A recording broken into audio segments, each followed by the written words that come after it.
Catherine Safonoff est une auteure qui fait de son quotidien son œuvre, un peu comme une Annie Ernaux, avec la même pugnacité, mais aussi avec l'humour des Anglaises, comme par exemple évidemment Virginia Woolf. Je pense que c'est une très grande auteure.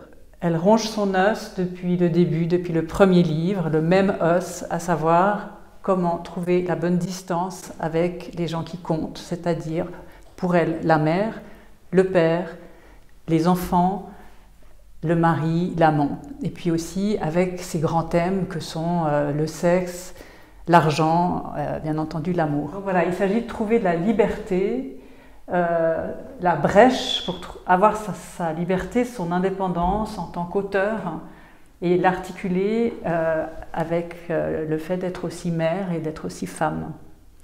Elle a une écriture très rapide, classique, il y a une forme de verdeur comme ça qui la rend très cash et très attachante. C'est un livre sur l'amitié.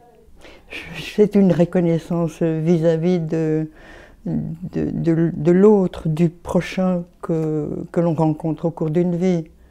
Reconnaître à la fois qui il ou elle est et partant qui je suis moi-même. Le titre est à prendre au sens classique de reconnaissance, de gratitude, mais dans d'autres sens aussi, au sens où on part en reconnaissance.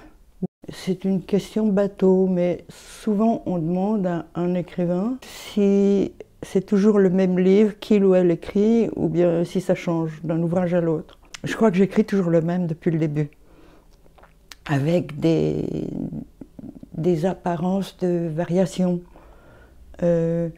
Donc celui-ci, c'est un résumé. Je crois que ça trace assez vite, parce que j'ai voulu ramasser et le temps et mes autres livres en quelque chose de bref.